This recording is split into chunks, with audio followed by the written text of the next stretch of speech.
Management TV. Today we're once again with Philip Kotler. Phil is the world's most renowned expert on marketing. He is the creator of the field and has written over 50 books, 10 of which have been in the last 5 or 6 years, and has recently published a book on Marketing 3.0. And we're going to learn about it with him today. Thank you very much, Phil, for being with us today. Happy to be with you always, Eduardo. Marketing 3.0, what is it all about? Well, let me give you a preview. Yes. It turns out that I believe most companies are in Marketing 1.0, which I will explain.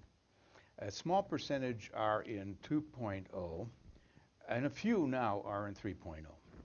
And by the way, no company should jump from being 1.0 to 3.0. They better crawl before they get to that stage if they want to get to that stage. A Marketing 1.0 company is doing the job, a good job. They are being efficient and profitable, making something for a lot of people.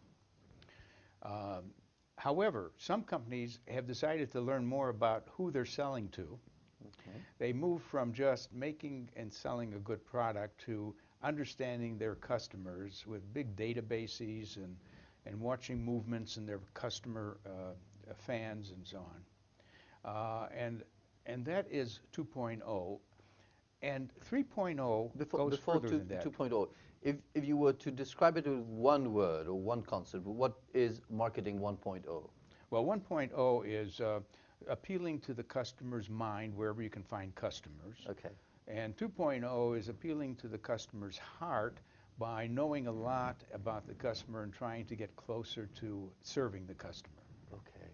And now, yes, Marketing 3.0? And Marketing 3.0 is about knowing the customer is more than a person simply interested in a product that you're providing, but is a person who has concerns.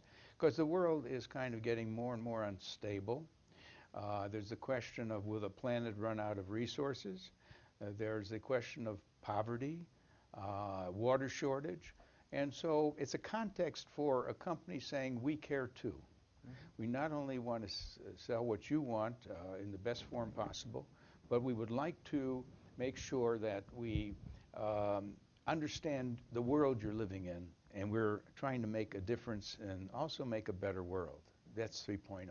In one word would be? Caring about the planet and the world. Okay.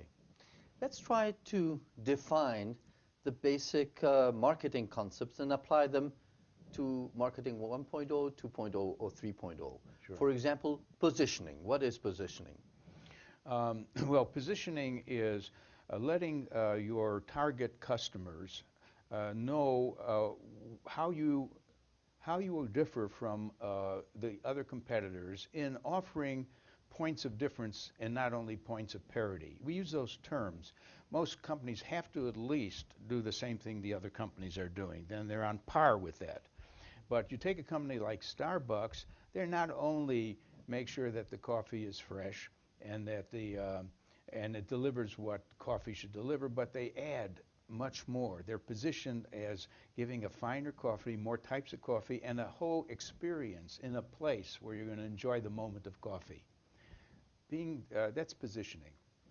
Segmentation. Segmentation is the recognition you can't serve everyone with equal satisfaction. I'll give you an example of that. McDonald's believes in a thing they call brand journalism. That is, they stand for this idea of QSCV. Let me explain. Their formula is always quality, service, cleanliness, and value. QSCV. But you know, what they should really emphasize differs from whether they're trying to reach the teenager, they're trying to reach the mother of children, the senior citizen. And so within the QSCV, they have a different but consistent message with the QSCV for each segment of the market. In both positioning and segmentation, the difference between Marketing 2.0 and 3.0 is to add those dimensions of caring society and planet? Yes, right. When you're a 3.0, you also have to be a 1.0 and 2.0. They're addition more pillars to your marketing strategies. By all means. Okay. Don't become good at 3.0 without being good, basically, with your basic product and your customer understanding. The marketing mix, Yes. the 4 Ps. Yeah. Is it still a valid concept for the marketing 3.0? It is definitely still the basis of any brand plan, but there's one addition now called co-creation that was missing. Namely, the 4 Ps is what the company does on its own to set the product features, the price, the place or distribution, and also the promotion. But you know, in setting those things, they ought to engage their customers who really love them. Let's assume that some companies have customers who love them. Companies like, for example, Harley-Davidson, where people who drive motorcycles, they often say, Harley, could we help you? You're making the next motorcycle. We have some ideas. Can we hang around? We don't want to be paid. We just want to join you. What are successful companies doing to co-create with their companies, with their customers, sorry? They're basically building a love affair with their customers. And I can say more about what we've learned about that. It's not only in a book, Love Marks, but there's a book called Firms of Endearment that have taught us how to turn on your own customers as well as your employees. There's a lot involved in getting closer to your. There's a thing we call crowdsourcing. It's a term used in a book called The Wisdom of Crowds, which say that there are a lot of people out there who would like to participate in your company in one way or another, and not only in what your product might become, but also what your advertising might become. Wonderful story about Doritos, which is a snack food like a potato chip. They decided not to use their advertising agency to develop a new ad campaign. And they said to all of you people who love Doritos, any of you who want to create a campaign for us, an advertising campaign, please send it to us. We will choose the best ones and reward you for it.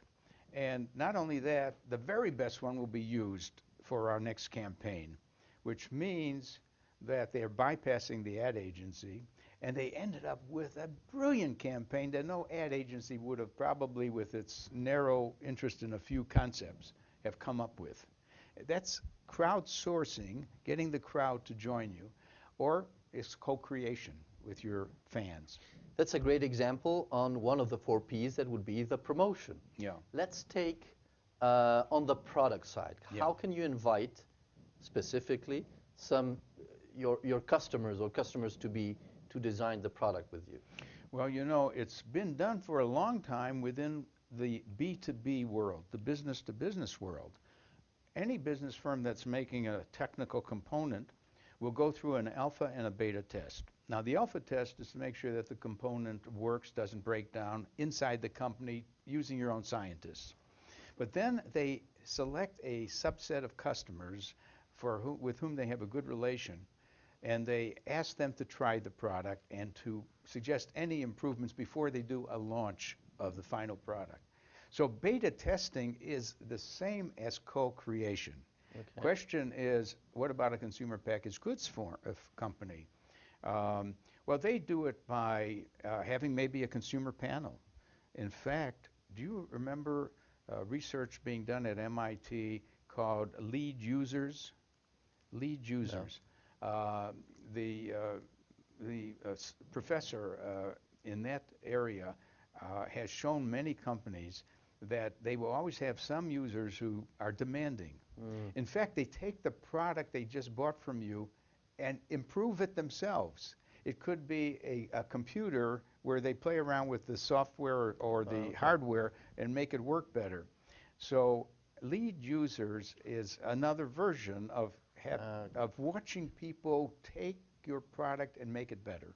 Let's see co-creation with price. Yeah. Is that possible, or that's too risky? How can customers help you set the appropriate price? Well, you know, it's done in the following way, which most companies can't do it that way. When you say as a restaurant, and this has happened, come in, order what you want, and then pay whatever you want. That is to say, and a movie theater could do it. Mm-hmm. Movie theater could say, just come in, watch the movie, and just leave whatever you thought the movie was worth. Okay.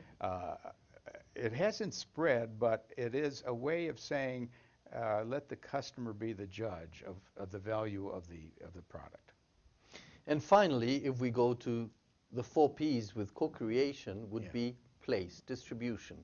How can customers help you co-create your distribution channels? Well, it isn't the final customers there. It is the distribution channels that are your customers at the intermediate level. Yes. And do you know many of the middlemen have been actually reshaping the product. The history of Walmart is telling a toy manufacturer their box or their package is too big for the shelf, and almost giving the design for a better box or package, or actually saying we won't accept it at that size. Go back and so on. So I would say that is co-creation with your distribution system.